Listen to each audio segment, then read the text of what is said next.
Со доцент доктор Корнелија Трајковска, специјалист гинеколог акушер, разговараме за женското здравје и колку се важни честите гинеколошки прегледи.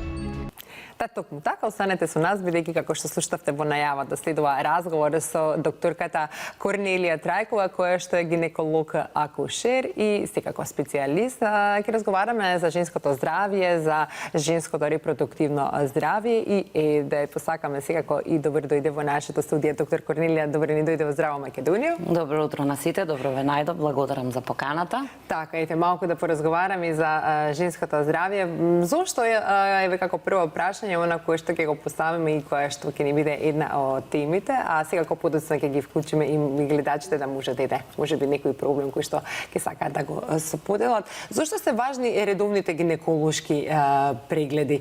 Бидејќи често пати нели размислуваме и во подоцнежните години дека не треба да го правиме тоа, сме станале мајки, меѓутоа ете што е она важното и зошто треба да бидат редовни? Важни се гинеколошките прегледи, особено во репродуктивна возраст, но не значи дека и подоцна треба да се заборават. Значи и по завршување на репродуктивниот период, жените секогаш треба да помислат на еден редовен гинеколошки преглед. Може би тоа да биде и на малку поретки интервали подоцна, меѓутоа во репродуктивниот период препорачуваме барем еднаш годишно да се направи гинеколошки преглед.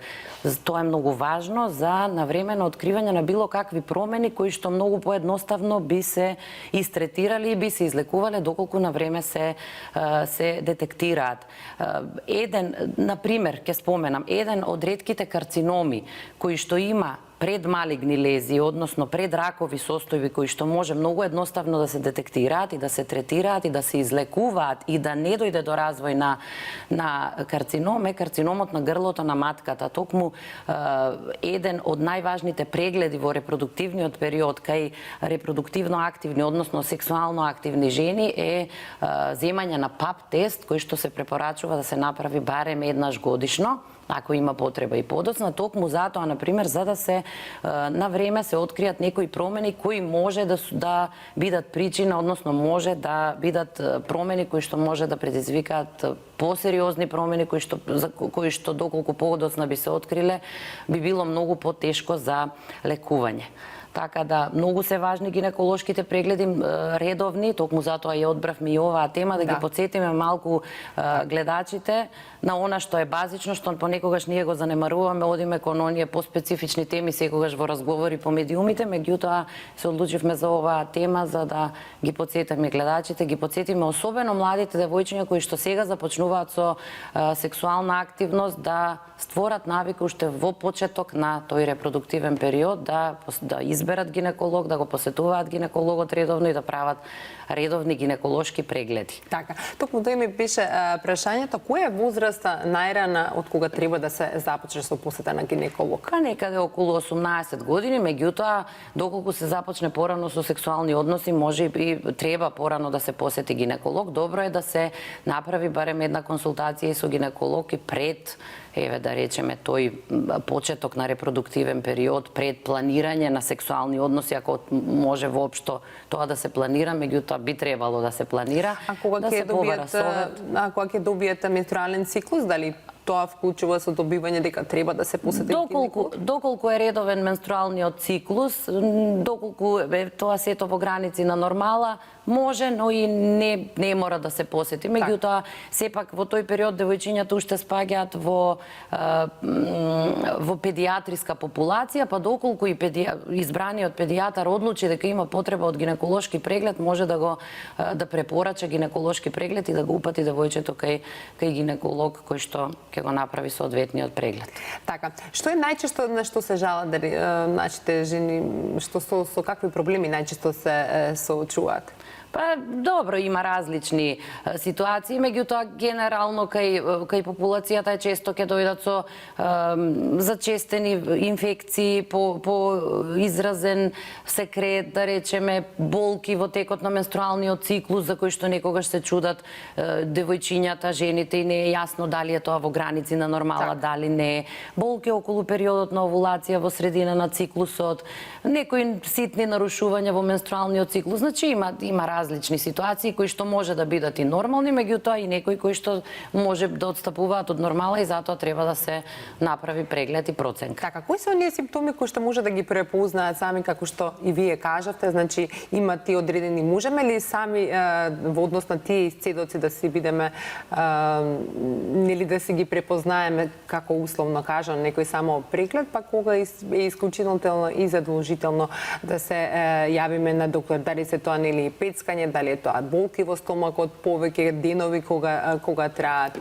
Да, во секако. текот нели на пред ПМС и после ПМС не се различни фази и одреден исцедок е нормален, кој што не значи дека е нешто, некаква си инфекција имаме. Така е, добро. Нормално е дека мора да има некаков исцедок во текот на може да кажеме и секој ден, меѓутоа тоа има одредени специфики, например не треба да има непријатен мирис, не треба да има некаква поинаква боја од она што велиме или безбоен или бледо или како млечна боја. Меѓутоа не треба да има крв и се тоа. Така, не треба да има крв, не треба да има грудки, згручување и така. Меѓутоа токму затоа се битни овие редовни гинеколошки прегледи каде што секоја жена ќе добие информации за тоа што представува нормално и што е она што отстапува од нормално.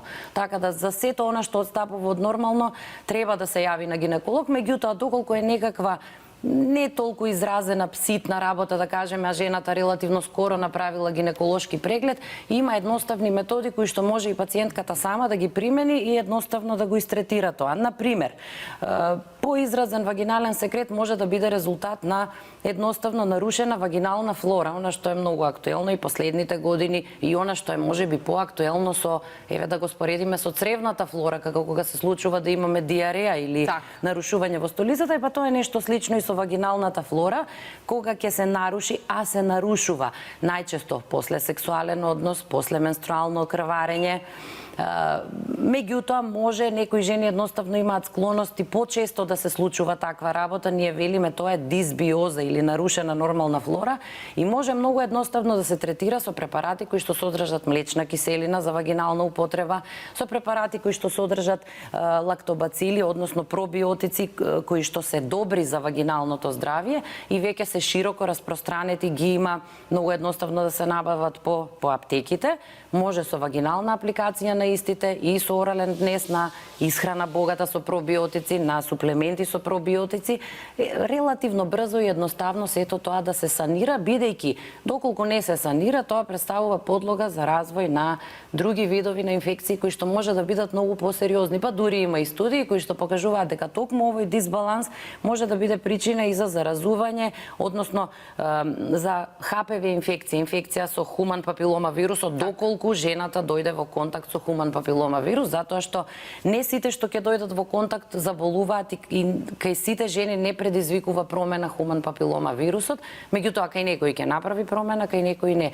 Па токму и оваа нарушена флора, која може многу едноставно да се истретира и регулира, може да биде причина за полесно да дојде до други заболувања кои што може да имаат многу посериозен тек понатаму. Така, споменавме гинеколошки прегледи. Што значи гинеколошки преглед, односно кои се чекорите? Што е основно, а што нели дополнително се прави? Основниот гинеколошки преглед подразбира ултразвучен преглед и земање на и вагинален преглед, односно она е прегледот со спекулум, кога отвараме вагината да го видиме грлото на матката и земање на бриз по за цитолошка анализа, значи или Папа Николау пап тестот познат, земаме бриз со една четкичка, тоа воопшто не е болно, но од местот од грлото на матката и тоа се испраќа за цитолошка анализа, значи за анализа на на клетките кои што се земени од тој дел, токму тоа е важно за тоа се вели секундарна превенција или рана детекција на промени кои што може да настанат. Целта е да се од целата популација се детектираат жените кај кои што има некаква промена и доколку има потреба се прават дополнителни испитувања. Например, доколку земеме пап тест и добиеме дека има ЦИН-2, да речеме, или цин 1, или цин 2, или цин 3, тоа се оние премалигни лезии кои што доколку не се откријат може понатаму да преминат во карцином на грлото на матката, ние ќе препорачаме дополнителни испитувања. Си има алгоритми кои што точно ни кажуваат што треба да направиме, дали прво ќе ја третираме инфекцијата со некакви антибиотици, антимикотици локално и слично, па дали ќе земеме дополнително парче од ткивото за хистолошка анализа, значи за анализа на ткиво, дали ќе направиме ХПВ типизација, зависи од степенот на промената. Го земаме пап тестот и следната работа е ултразвучен преглед со кој што со вагинална сонда, кај жени кои што имале, кои што се сексуално активни нормално, го ја гледаме матката. Точно треба да направиме проценка дали има таа нормална, дали е нормална големина, дали има нормална структура, слузницата на матката и јајниците, левиот, десниот јајник, гледаме дали има некаква патологија, дали има нешто што отстапува од нормала, може случајно да откриеме некаква циста која што не мора да значи ништо во моментот, па ќе ја закажеме жената да дојде на контрола последна менструација или после 2-3 месеци, за да следиме да видиме дали има некаква промена или не. Доколку е се во ред, доколку анализата од папот е уредна и ултразвучниот преглед е уреден, генерално препорачуваме контрола да се направи после 1 година. Так. Доколку отстапува нешто од нормала, ќе закажеме и порано преглед. Сега, она што не спаѓа во редовниот гинеколошки преглед кој што би требало секоја жена да го направи, се и микробиолошките брисеви кои што зависи во различни држави, препораките се различни, меѓутоа со оглед на тоа дека кај нас има доста генитални инфекции, ние сепак ги препорачуваме да се направат, особено кај жени кои што планираат да останат бремени, значи планираат бременност. Тогаш дополнително правиме и микробиолошки брисеви, значи бактериолошка анализа на бриз земен од грлото на матката, правиме анализа за хламидија, правиме анализа на уреаплазма, микоплазма, уште неколку од оние бактерии кои што може, односно микроорганизми кои што може да бидат причинители на некаква инфекција. Так, доктор Корнелија, ние веќе имаме гледач на линијата. Добро утро. Добро утро. Добро утро, господја, ве слушам. До докторката и до вас водителка. Имам едно прашање до докторката, малку треба анамнеза да кажам. Имам 43 години, на 30 годишна возраст ми останал левиот јајник. Имав гнојна циста. Другиот јајник ја президе функцијата и сега после 13 години, пред 3 месеци менструацијата мене ми трае 5-6 дена. Меѓутоа не ми прекинуваше дури до 10-11 ден. Бев кај мојата докторка, ми кажа дека на десниот јајник имам водена циста, а исто така има и ендометриумот, има како некој воспаление. Ми зеде папа Николао теста и типизација ми направи. Сето беше уредно и папата Николаото и типизацијата се беше во ред. Ми даде апшина прималутно, ги пијав. Потоа ми дојде менструација на 22 јуни и сега ми дојде пред некој ден на 16-тиот ден. Значи, инаку имав редовна менструација на 28 дена. Имам 43 години, и ова да го кажам. И сега ми рече дека, еве не денеска, утре, треба да проверам хормонален статус. Што тоа значи во гинекологијата? Што да очекувам хормоналниот статус, што значи дали некој хормон е преовладан, дали нешто треба да се коригира, нешто, или сум во менопауза, почетна. Дали може да ми одговори докторката? Да. Благодарам, многу пријатно. Ви благодариме и вам, докторке. Да. Вообичаено е во овој период, на овие години, може да се случи и во текот на животот, воопшто во текот на репродуктивниот период, можат да се случат оние ановулаторни циклуси, односно кога фали одреден хормон во организмот на жената, како резултат на тоа што немало овулација, најчесто е тоа или формирање на некаква циста на јајникот и како резултат на тоа доаѓа до нарушување на менструалниот циклус. Токму така е менаџирањето, значи докторката, матичната докторка, како што ви препишала примолутнор, тоа е гестагена терапија, односно внесување на еден вид на хормони кои што нормално се формираат и се лачат во организмот и кога се дефицитарни, кога ги нема, ние ги даваме како дополнение со внес на таблети во одреден период, дали тоа ќе бидат 10, 15, 5 дена, за да го изрегулираме циклусот. Сега, тоа било успешно во еден циклус, меѓутоа сега понатаму, бидејќи повторно станува збор за нарушување на циклусот, може би ќе треба повторно да се продолжи со истиот тип терапија, може би со дополнителна хормонска друг тип на терапија. Меѓутоа, добро е да се види и хормонскиот статус, за да се види дали некој од хормоните отстапува. Може би се работи за високи нивоа на некои од хормоните кои што може да го нарушат циклусот, па тие би требало да се регулираат, или пак ниски нивоа на некои од хормоните кои што нормално се формираат во репродуктивниот период. Така да со анализата на хормоните има таму неколку финеси, ќе се види точно, ќе се види за што би можело да се работи и би можело понатаму да се продолжи со терапија за да се регулира циклусот. И не мора тоа да е поврзано со вадењето на јајникот, затоа што другиот јајник вообичаено ја превзема функцијата, така да не мора тоа да е како резултат на вадењето на јајникот, туку едноставно тоа е релативно честа работа која што се случува кај многу жени, меѓутоа треба да се побара причината зошто тоа се случува, кој хормон е дефицитарен или вишок во организмот. Така. Добро утро за нашиот следен гледач. Добро утро, дали се слушаме?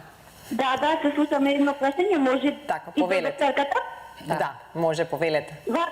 Она бремена сум, кога сум 12 недела, со бабчевот све ми е окей, но што може да јадам и да пијам? За исхрана во бременост. Да. Да. 12 недели. Да.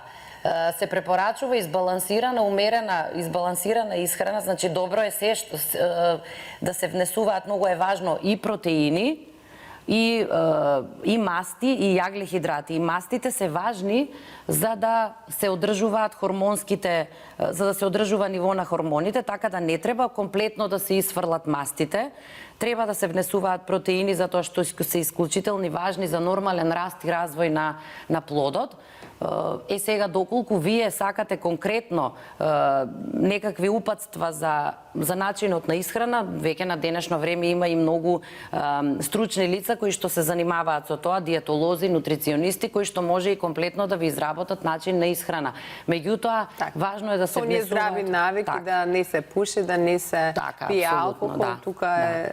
И внесна оние суплементи кои што се битни и докажани дека треба да се внесуваат во текот на особено на првиот триместор. Така, фолната киселина е апсолутно многу важна и тоа е докажано уште многу години наназад, од кога е внесена како препорака дека треба да ја внесува секоја жена која што планира бременост и во текот особено на првите 3 месеци, а многу често и понатаму, е многу важно особено за редукција, намалување на бројот на оние и на честотата на дефектите на нервниот систем кај бебињата, затоа што веќе тоа се по-ретко се сретнува, откако ова е како препорака од Светска здравствена организација дека треба секоја жена да внесува фолна киселина. А има и други причини. Да, особено е важно и кога планира бремено, затоа што нервниот систем се формира токму во првите денови на бременоста, кога жената најчесто и не знае дека е бремена, затоа е многу важно да се внесува колку е можно порано. Така. Добро утро за нашиот следен гледач. Добро утро, дали се слушаме? Да, добро утро. Добро утро, повелете во програмата. Поздрав до докторката. Поздрав. Имам 43 години. Немам никаков проблем, редовен менструален циклус. Редовно правам пап тестови, се е во ред. Само ме интересира за менопаузата малку, ако сака повеќе да објасни. Мислам, која е старосната граница која ќе почнат тие симптоми.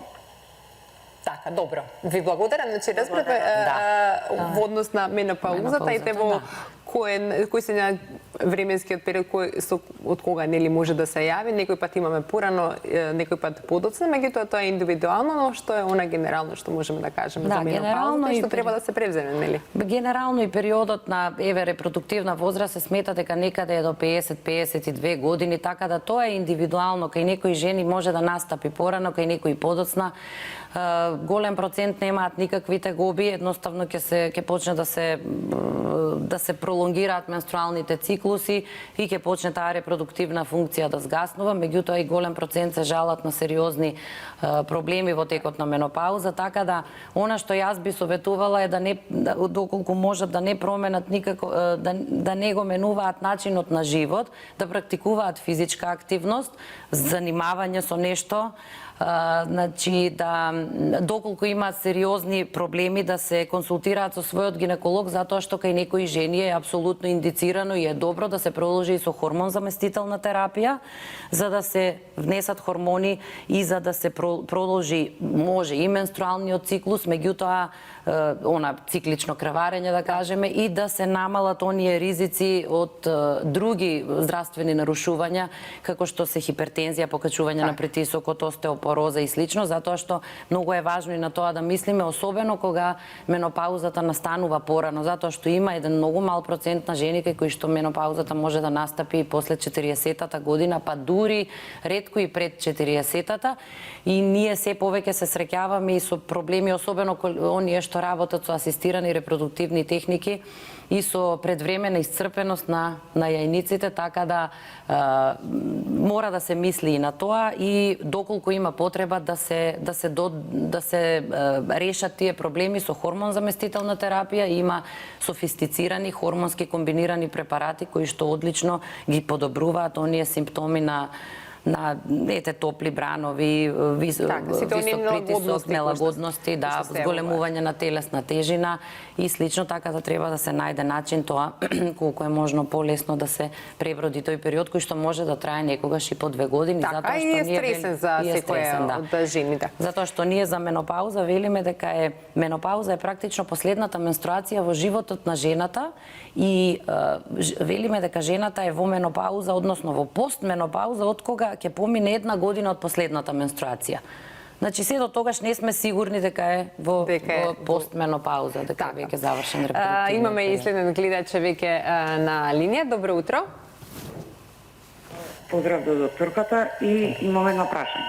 Повелете. Вака се работи за покачување на тумор маркери на HE4 и CA125. Направени се проверки магнетна, каде што покажа дека е во ред магнетната, дека има некои цисти на левиот јајник.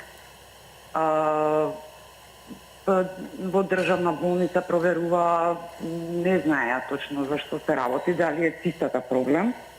На 4D покажа исто дека јајниците се добри, али сепак тумор маркерите се креваат. Естрогенот, прогестеронот се пореметени, кој што циклусот го немам веќе 4 месеци. Миом имам на матката, некој 6,3 е така нешто, натрешен. И сега не знам како да го решам овој проблем. Да. Тумор маркерите не се секогаш многу специфични, меѓутоа кога се работи за HE4 и за оној Рома индекс што се рачуна врз основа на HE4 CA125, би требало да се обрне внимание на некаква патологија на јајникот. CA125 може да е покачен и од тоа велиме ние перитонеална дразба кога има некаква течност внатре во карлицата, меѓутоа штом се работи за покачување на маркерите, не знам дали се проверени неколку пати, може би да се следи динамика, дали воопшто растат, дали се намалуваат, дали има некаква промена во тоа, и секако доколку се високи, може би доколку сите други диагностички процедури се исцрпени, може би е паметно да се направи во крајен случај една диагностичка лапароскопија за да се влезе со камера и да се види што се случува со јајниците, затоа што тој HE4 се смета дека е специфичен за патологија на јајниците. Зависи колку е покачен, ако е тоа некое умерено покачување, може не мора ништо да значи, меѓутоа иди и да се види динамика, да се повтори уште еднаш, 2 пати ако има потреба, па да се следи динамика. Така, јас се надам дека нашата гледачка е задоволна од одговорот, доктор Корнелија. Еве вака како за крај да заокружиме или да се подсетиме она што е најважно за женското репродуктивно здравје. Ајде уште еднаш да Да, повториме и како дека да се е многу чуваат, важно, нели, да. жените. Многу е важно за репродуктивното здравје да се прават редовни контроли. Јас апелирам сите девојчиња кои што влегуваат во тој репродуктивен период, кои што започнуваат со сексуална активност, да се научат да практикуваат барем еднаш годишно, да го посетат својот гинеколог, да биде тоа стил на живот, да направат пап тест, да направат гинеколошки преглед, доколку има потреба и микробиолошки брисеви, да внимаваат на своето репродуктивно здравје, доколку има некаков проблем да не се срамат, да побараат веднаш помош, дали тоа ќе биде од родителот, дали ќе биде од некој близок, дали ќе биде и нормално секако од гинекологот, за да може проблемот да се реши на време, затоа што за секој проблем има решение, со криење ништо не се постигнува. Она што советувам и јас е да внимаваат на интимна хигиена, да користат сапуни односно гелови кои што се исклучително наменети за интимна хигиена со ниска pH вредност, сапуни кои што содржат млечна киселина и се наменети точно за тоа, да не носат секојдневни влошки, дека тоа може да ја влоши, да биде причина за развој на инфекции, да практикуваат, ако можат да ги менуваат мокрите купачи на плажа и за летно време, кога е затоа што и тоа е подлога. Да, тоа е можеби мачно. Тоа е мачно, меѓутоа еве како апел, така за нарушување на микрофлората. Па сега се летни одмори, убав апел, еве ни доаѓа и викенд. Така, затоа или тоа е одржување, ние велиме на микробиомот, а она што е ново, ние имаме сега и формиравме едно здружение во склоп на Македонско лекарско друштво, кое што се нарекува Македонско мултидисциплинарно здружение за хуман микробиом и еве ќе имаме активности околу тоа на полето на микробиомот во целото тело, од кој е исклучително специфичен гениталниот, репродуктивниот микробиом, а ние во нашата болница, во клиничката болница Аџи Бадем Систина, веќе имаме воведено и нова метода за релативно нова, која што работиме веќе 2-3 години, за анализа на вагиналниот микробиом со едноставно земање на брисеви од вагината и правиме анализа за тоа дали во вагината ги има оние заштитни бактерии кои што се многу важни или едноставно станува збор за некакво нарушување кое што со стандардните гинеколошки процедури не може да се открие и детектира, така да еве ги еден апел и до слушателите, до гледачите, дека кој има некаков таков проблем за кој што не може да се најде решение. Така, да, побараат и сега како ќе се го најдат своите решение. Доктор Корнелија, ви благодарам многу што бевте дел од Здрава Македонија и посакуваме убав работен ден. Ви благодарам и на вас на поканата.